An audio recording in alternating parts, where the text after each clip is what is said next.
Welcome back to Gaylor Charlie, the channel where we cut through the noise and give you the real picture on the world's most critical military and geopolitical developments. If you're new here, you've found exactly the right place. Today's story is one of the most significant we have covered in a very long time, so stay with me all the way through, because what I am about to walk you through changes the entire picture of what is happening between the United States and Iran right now. For months, Iran believed that it held all of the cards in the Strait of Hormuz. The logic was simple and honestly hard to argue with. Yes, the regime's military infrastructure had been hammered. Strike after strike had dismantled key facilities, radar systems, missile batteries, command structures, all of it targeted and largely destroyed. But even with all of that damage, Iran still had something that the United States could not easily neutralize from the air. Fast attack boats operating in the Strait of Hormuz. Small, nimble, aggressive vessels operated by the Islamic Revolutionary Guard Corps, the IRGC, that gave Iran a way to keep choking the global economy even as the rest of its military crumbled around it. They were the regime's last real card, the ace up its sleeve, but that card is about to be taken off the table.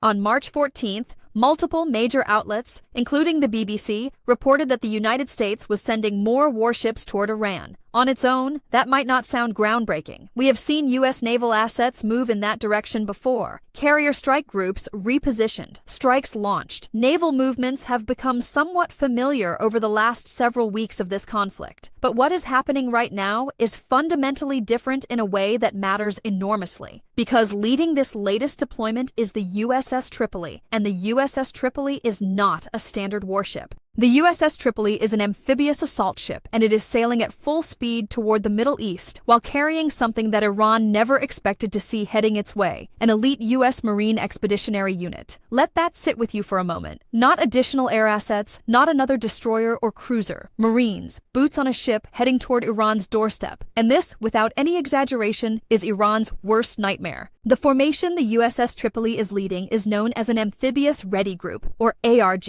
A specific kind of naval grouping built around one central purpose: getting Marines to shore fast. A standard ARG includes an amphibious assault ship at its core, 2 transport dock ships, and a logistics support vessel. Together, these ships carry an embarked Marine Expeditionary Unit, or MEU, of at least 2,200 Marines. But right now, the numbers suggest this deployment is exceeding that baseline. The New York Times is reporting approximately 2,500 Marines are en route to the Middle East. The unit being sent is the 31st Marine Expeditionary Unit, a force with a deeply significant history and capabilities we are going to fully break down. The 31st MEU departed from its regular base in White Beach, Okinawa, Japan. Open-source intelligence tracking confirmed it was moving at unusually high speed. Satellite imagery of the ship's wake made this plain. The USS Tripoli was, as analysts described it, going hell for leather toward the Middle East. The ship was spotted approaching the Bashi Channel, the narrow passage between Taiwan and the Philippines, on March 12th. From that point, depending on routing and speed, the formation is estimated to arrive in the Middle East within roughly 1 to 2 weeks. This is not a leisurely transit. This ship is moving like it has somewhere urgent to be.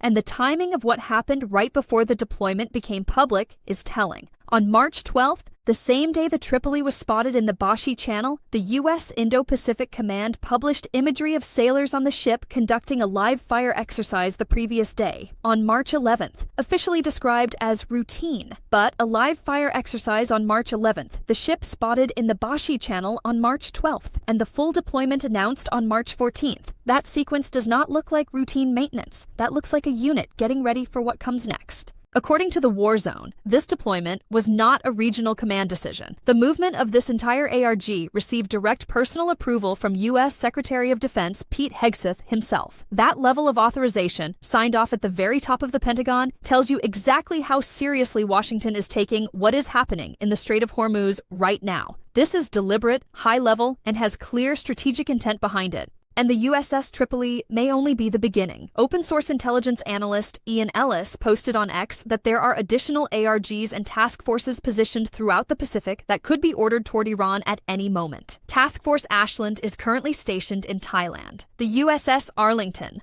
another amphibious warship, was reported on March 1st conducting repeated loading operations out of Norfolk while surrounded by armed security boats. Repeated loading exercises, surrounded by armed vessels. That is not routine. That looks like preparation for deployment into a contested waterway. Beyond those two, Ian Ellis identifies 3 more amphibious-ready groups: the Iwo Jima, the Boxer, and the Kearsarge, all positioned to join the Tripoli's formation if the order comes. What we may be witnessing is not just one deployment. It may be the opening move of the largest coordinated marine buildup in the Middle East in years. And even if only the Tripoli and its 2,500 Marines complete the journey, the message sent to Tehran is seismic. Now, I want to pause for a moment because right at the heart of all of this is a question I think every person following this story is wrestling with. And I genuinely want to know what you think, so drop your answer in the comments below. I read every one of them. Do you believe the United States is truly preparing to put boots on the ground inside Iran? Or is this deployment primarily a massive show of force, a calculated pressure campaign designed to push Tehran back toward the negotiating table without ever firing a shot on land? That is the central question. Let me know your honest take in the comments. This community always brings serious perspective to these debates, and I want to see it. Now let us talk about what a Marine Expeditionary Unit actually is, because once you understand what these forces are built to do, the true weight of this deployment becomes undeniable. Marine Expeditionary Units are regularly described by military analysts and even by the New York Times as America's 911 force. That is not a marketing line, it is an accurate operational description. These are the units the United States calls when there is an urgent, high-stakes problem demanding a fast, decisive, and versatile response. They are not a standard infantry battalion. They are self-contained, self-sustained, rapid response formations built to handle situations that conventional military forces are simply not designed for. The history makes this clear. MEUs have conducted counter-piracy operations at sea, carried out non-combatant evacuations from active conflict zones, and served as the spearhead of major military campaigns by being the first conventional U.S. forces to set boots on hostile soil. The most relevant precedent, the 15th Marine Expeditionary Unit, was the very first conventional U.S. force to enter Afghanistan on the ground in November 2001. Not the Army, not Special Operations. The MEU went first. Before the build-up, before the surge, the MEU was the spearhead. That historical fact is not something analysts in Washington or planners in Tehran are ignoring right now. In terms of structure, a Marine Expeditionary Unit is organized around 4 key elements. The command element is the headquarters, coordinating and supporting all deployed forces across every dimension of the mission. The ground combat element is the MEU's heaviest fighting force, a full Marine infantry battalion with artillery, reconnaissance assets, a combat engineering team, and amphibious assault vehicles built specifically for landing on hostile shorelines. This is a force built to go ashore under fire and take ground. The aviation combat element adds a completely different layer. At its core is a medium helicopter squadron operating multiple models of transport and attack choppers, but the aviation element can also bring fixed-wing fighter jets, dedicated attack helicopters, and air defense systems into the theater. And for this specific deployment, the USS Tripoli carries an aviation capability that goes well beyond what a standard amphibious assault ship offers, which we will address shortly. Finally, the logistics combat element covers transport, supplies, maintenance, equipment, and medical support, the backbone that keeps everything else functioning far from any traditional base. Put all 4 together, and you have a complete, self-sufficient, multi-domain combat force that projects power from the sea, operates on land, controls the air above its area of operations, and sustains itself over extended missions. This is an elite, full-spectrum combat formation signaling a total transformation of U.S. posture in this conflict, and that transformation will be felt most directly at the Strait of Hormuz. To understand why that matters so much, you have to understand what the IRGC has been doing in that strait and why it has been so difficult to stop from the air alone. The Strait of Hormuz is, at its narrowest point, just 31 miles wide. A single geographic choke point through which every oil tanker and commercial ship moving between the Persian Gulf and the rest of the world must pass. Through that 31-mile gap flows approximately 20 million barrels of oil every single day as of 2025, roughly 1/5 of the entire global oil supply, transiting a waterway you could drive across in about half an hour. For decades, this was treated as a theoretical vulnerability. Doing so in a sustained and systematic way was assumed to be beyond Iran's willingness or practical reach. That assumption has been shattered. The IRGC has been deploying fast attack boats and launching drones from Iranian territory to systematically target commercial vessels attempting the transit. CBS News reported on March 15th that Iran has effectively turned the Strait into a choke point, driving up global oil prices and threatening the stability of the global economy. The numbers tell the story with brutal clarity. According to the war zone, only 77 ships attempted the Strait of Hormuz crossing during the first half of March. For context, the same period in 2025 saw 1,229 passages through the strait. Commercial traffic through the most important maritime choke point on the planet has collapsed to approximately 1/16 of normal. The IRGC has attacked at least 16 commercial vessels as of March 12th, killing 8 people and leaving 1 missing. Lives lost for moving goods through international waters. This is Iran's leverage. Fast boats and drones holding the global economy hostage even as the mainland military has been reduced to rubble.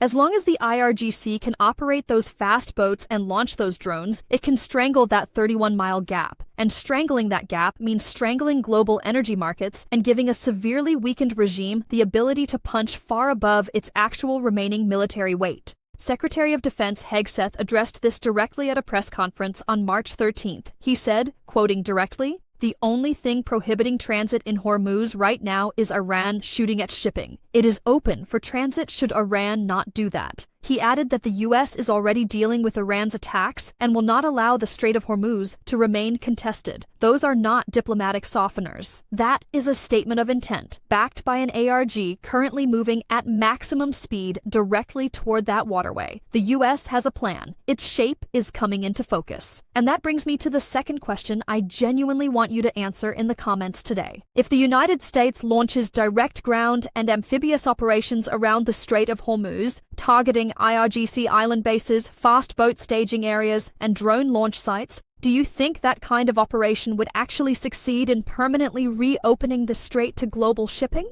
Or do you believe it risks escalating into something far larger that draws in actors and forces nobody wants to see enter this conflict? Drop your answer below. There is no single correct answer here, and the range of thinking in the comments on questions like this is genuinely worth reading. Now, let us work through the specific scenarios on the table for the 31st MEU and the Tripoli formation once they arrive in theater. The most immediately actionable missions involve direct operations in and around the strait. Marine expeditionary units can conduct evacuation operations, physically removing crew and civilians from stricken commercial vessels attacked by the IRGC. They can provide real armed escort to ships attempting the transit. Actual protection, not just distant deterrence. And they can execute targeted strikes against the ports, coastal facilities, and island launch points from which the IRGC stages its fast boats and drone campaigns. On those island launch points specifically, Iran controls over 30 islands in the Persian Gulf region. A number of those islands are almost certainly serving as forward operating bases for the IRGC's maritime harassment campaign. Positions where fast boats can sortie into the strait, attack a vessel, and return before a conventional response can reach them. Amphibious landings on those islands would allow U.S. Marines to physically seize and secure those launch points, stripping the IRGC of the platforms it needs to sustain its attacks. Done methodically, island by island, this approach would dismantle the IRGC's operational architecture in the strait and restore freedom of navigation through one of the most consequential waterways on Earth. There is also the air dimension. The USS Tripoli has been built to operate as what analysts call an F-35 Lightning carrier, deploying F-35B stealth jets, the short takeoff and vertical landing variant, directly from its deck. This inserts carrier-level air power into the Strait of Hormuz without pulling resources from the carrier strike groups already in the region. F-35Bs from the Tripoli could target IRGC fast boats and drone sites with precision, support Marine units ashore on island targets, and maintain air superiority over the strait, making every IRGC operation far more costly. Beyond the strait itself, there are larger strategic scenarios that analysts at Bloomberg and elsewhere have been examining. One of the most significant involves Iran's nuclear materials. The US and Israel have already struck underground nuclear facilities, during Operation Midnight Hammer and again during Operation Epic Fury, when B-2 bombers deployed massive ordnance penetrators against buried Iranian facilities. But there is a hard limit to what airstrikes accomplish with nuclear materials. You can destroy infrastructure from above, but you cannot locate, secure, and remove enriched uranium from the air. That requires forces physically on the ground, and a Marine Expeditionary Unit is exactly the kind of force capable of executing that type of rapid, precise ground operation. And then there is the most complex scenario of all. Bloomberg describes a potential mission involving the CIA and Israel's Mossad inserting small specialized teams into Iran to connect with the political opposition and help form a genuine internal resistance movement, one with organization, funding, training, and weapons. A movement backed by the intelligence and logistical resources of the United States and Israel, operating inside a country whose conventional military has already been devastated by sustained air campaigns, would be in the strongest position any anti-regime force in Iran has been since the Islamic Revolution itself. This idea carries real weight. After the initial strikes on February 28th, Trump told the Iranian people directly, and the New York Times reported this, "When we are finished, take over your government. It will be yours to take." He has stepped back from those exact words since, acknowledging that IRGC forces are shooting protesters in the streets. But the underlying vision, regime change in Iran coming from within, supported rather than imposed from outside, appears to remain central to how Washington sees the endgame of this conflict. In that scenario, the 31st MEU could serve a dual purpose, seizing and holding key military and economic nodes, Karg Island being the most obvious target, as it is the launch point for roughly 90% of Iran's oil exports, while simultaneously serving as the logistical backbone connecting a CIA and Mossad-supported resistance movement on the Iranian mainland with the weapons, training, and credibility it needs to actually challenge the regime. With Iran's military decimated from above, and a real resistance movement operating from within, the equation for the regime in Tehran becomes almost impossible to manage. Watching all of this from the sidelines is Russian President Vladimir Putin. None of it was supposed to unfold this way for Russia. Putin had been systematically building Iran as a strategic partner, using the relationship to extend Russian influence across the Middle East and build leverage over global energy markets. The weakening or collapse of the Iranian regime carries massive ramifications for Russia's position in the region and beyond. That story deserves its own full breakdown. But here is where we stand right now. The United States has dispatched an amphibious ready group led by the USS Tripoli, carrying the 31st Marine Expeditionary Unit and approximately 2,500 Marines sailing at high speed from Okinawa. The deployment has been personally authorized at the top of the Pentagon. Additional ARGs are positioned and ready to follow. The Strait of Hormuz, where only 77 ships dared to transit in the first half of March, sits at the center of all of it. And the options this deployment places on the table for U.S. commanders represent a complete transformation of America's posture in this conflict. Iran's fast boats, drones, and island-based launch points are no longer beyond the reach of direct physical action. The USS Tripoli is coming. The Marines are coming. Iran believed it held all the cards in the Strait of Hormuz. The 31st Marine Expeditionary Unit and 2,500 Marines say otherwise. Both questions I raised today go to the heart of where this is headed.